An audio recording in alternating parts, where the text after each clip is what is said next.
हमें सिंचाई करने के उपयोग आए वो अभी सबसे ज़्यादा अभी जल, आपको पता है या हम सभी को पता है कि जल है तो देखिए हरियाली है। सर अपना परिचय दे दीजिए एक बार। मेरा नाम सुनील कुमार, प्रखंड पंचायत राज पदाधिकारी, सह कार्यपालक पदाधिकारी, पंचायत समिति भोरे। सर ये 3 दिवसीय जो यहाँ का आयोजन किया गया है, इसमें क्या इसका उद्देश्य क्या है?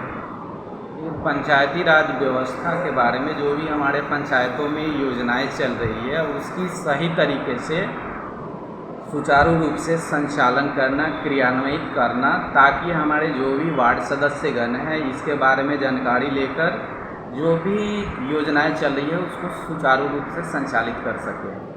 जी सर, भोरे प्रखंड के मतलब जितने पंचायत हैं सारी पंचायत के वार्ड सदस्य मौजूद हैं कि पार्ट में आते हैं? नहीं, इसके लिए प्रोग्राम बना है जिसमें पहले फेज़ में अभी 3 पंचायतों का प्रशिक्षण हो रहा है, जिसमें खदही है, रकबा है और सिसई पंचायत है। 3 पंचायत का है सर। जी तो सर जो आपके अंतर्गत जो कार्य होने हैं पंचायतों में वो कौन कौन सा कार्य है सर?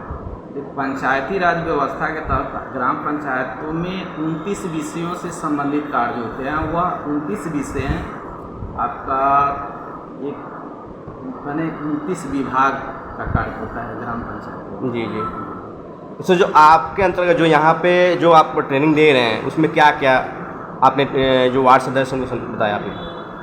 सबसे पहले तो हमारी जो पंचायती राज व्यवस्था है वो एक्ट पे आधारित है। हम नियम संगत कार्य करते हैं, तो जो भी बिहार पंचायत राज नियम अधिनियम है 2006 उसके बारे में जानकारी देना, पंचायती राज व्यवस्था का उद्भव क्या हुआ, उसका डेवलपमेंट कैसे हुआ, उसका विकास कैसे हुआ, ये कैसे सशक्त एवं प्रभावी तरीके से कार्य कर रहा है पंचायती राज व्यवस्था, इसके बारे में जानकारी दी। जी सर, जैसा कि वार्डों में मुख्यमंत्री 7 निश्चय योजना में से एक योजना है नल जल, दूसरी ट्रेनिंग दी गई होगी। बहुत से सर ऐसे पंचायत हैं जहाँ पे नल जल कार्य पूर्ण तो हो गया है, संपन्न तो हो गया है, लेकिन अभी भी पानी घर तक नहीं पहुँच पा रहा है। देखिए, मुख्यमंत्री ग्रामीण पेयजल निश्चय योजना, मुख्यमंत्री 7 निश्चय योजना पार्ट 1 का ही हिस्सा है, जिसके तहत माननीय मुख्यमंत्री जी के द्वारा 7 योजनाएं ली गई थी, जिसमें अहम और सबसे ज़्यादा महत्वाकांक्षी योजना नल जल योजना थी, जिसका क्रियान्वयन किया जा चुका है। लेकिन कुछ कहीं कहीं पर योजनाओं में छोटी मोटी मरम्मती कार्य होने के कारण कहीं कहीं पे टंकी लीक कर जाना या जलापूर्ति पाइप लीकेज हो जाना, जिसके कारण हमारी योजनाएं यानी जलापूर्ति प्रक्रिया बाधित है। वहाँ पे पंचायती राज जिला पंचायत शाखा के द्वारा उन दीर्घकालीन मरम्मती कार्य करने हेतु एजेंसी भी चयनित करके ब्लॉक स्तर पे भेजी गई है। उन एजेंसियों के माध्यम से जो भी मरम्मती कार्य हैं उस मरम्मती कार्य को किया जा रहा है, ताकि हमारी जो माननीय मुख्यमंत्री जी का महत्वाकांक्षी योजना है वह सुचारू रूप से कार्य करता रहे। सर कुछ पंचायत के वार्डों में ये देखने को मिला है कि जो पाइपलाइन बिछाया गया है ऐसे जगह से बिछा दिया गया है जिसमें नाली का पानी भी आ जाता है। सर देखिए, अगर इस तरह की कहीं भी समस्याएं यदि मिलती है तो हम उसका जो भी हमारे संबंधित तकनीकी सहायक है उनसे मैं तुरंत जांच करवाकर उसको हटाने का प्रयास करूँगा। सर जैसे कि कहीं कहीं पंचायत है वहाँ पे अभी तक जो नल जल का काम हुआ अभी तक पूरा कंप्लीट ही नहीं हुआ है। अब जहाँ पर किसी कारणवश या तो गांव के लोगों के द्वारा या स्थानीय लोगों के द्वारा बाधा उत्पन्न होने के कारण अगर वहाँ कार्य पूर्ण नहीं है तो हम मेरे द्वारा ये प्रयास किया जाएगा कि वहाँ समन्वय स्थापित कर उस कार्य को पूर्ण कराएं। सर जैसे कि वार्ड कहते हैं कि इस समय जो नल जल का पानी देना है वो सिर्फ 2 टाइम देना है, वो भी 2 घंटा, उस पर क्या कहेंगे? देखिए, ऐसा कोई गाइडलाइन नहीं है कि 2 घंटा ही देना है। आप यदि हमें ज़रूरत के हिसाब से अगर पंचायत में हमें इस सूखे की स्थिति में यदि हमें पानी की ज़रूरत है तो हम 3 टाइम देंगे पानी, दिनों भर हम नल जल का पानी सप्लाई करेंगे। ऐसा नहीं है, ये कोई बंदिश नहीं है कि आपको 2 ही समय पानी देना है। तो जैसे कुछ पंचायत है वहाँ पे जो वार्ड लोग हैं वहाँ पे वो अपने सिर्फ खेत में पानी यूज करते हैं। देखिए ऐसे लोग यदि वहाँ के लोग यदि कोई शिकायत पत्र देते हैं तो उस पर तुरंत हम कार्रवाई करेंगे। सर वार्ड बोलते हैं कि इसे हमको ऐसी नहीं है, शिकायत करके क्या करेंगे? तो जिसको पानी देना अपना खेत में पानी पोटर नहीं करता है इस समय। नहीं, खेत में पानी पटाने के लिए नल जल योजना नहीं लगी है। ये शुद्ध पेयजल माननीय मुख्यमंत्री जी का मेन उद्देश्य है कि ग्रामीण लोगों को 300 फीट से अधिक गहराई की शुद्ध पेयजल उपलब्ध कराना। तो अगर ऐसी शिकायत यहाँ मेरे पास आती है तो उस पर हम कानूनी विधि सम्मत होगा। लेकिन सर अक्सर बरसात के बाद जब नल जल में पानी आता है तो बिल्कुल गंदा पानी आता है, कचरा पानी आता है सर।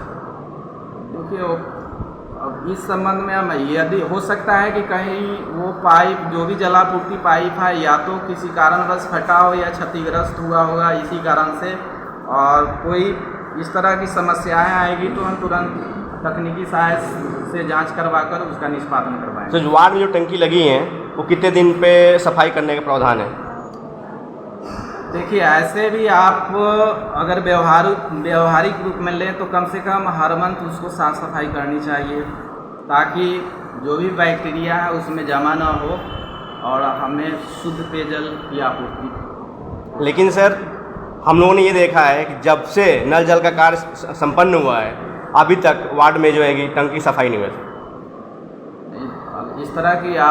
इस तरह की सूचना तो हमें कभी मिली नहीं है, ये आपसे मैं सुन रहा हूँ। अगर इस तरह की सूचनाएं मुझे प्राप्त होती है तो फ़ौरन मैं जो भी उसके अनुरक्षक है उसको मैं निर्देशित करूँगा कि उस टंकी की साफ सफाई प्रत्येक माह कम से कम करें। सर इस संबंध में हम आपको वीडियो उपलब्ध करा देंगे।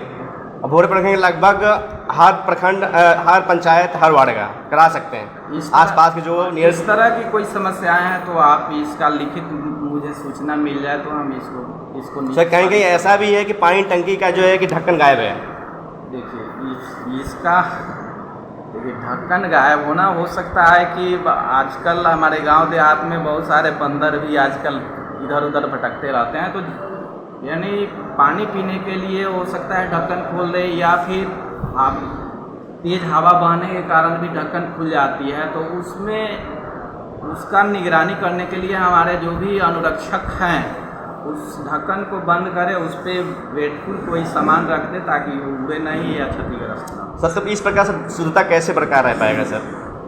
इसके लिए हमारे जो भी अनुरक्षक है वो अनुरक्षक हमेशा मॉनिटरिंग करेंगे, उसकी देख रेख करेंगे।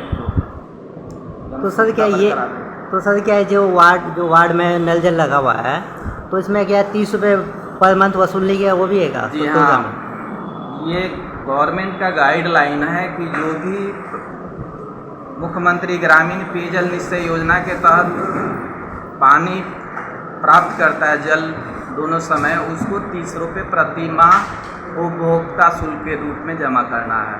तो उसका शुल्क का जमा करने का अथॉरिटी WIMC को है, वार्ड क्रियान्वयन एवं प्रबंधन समिति को है।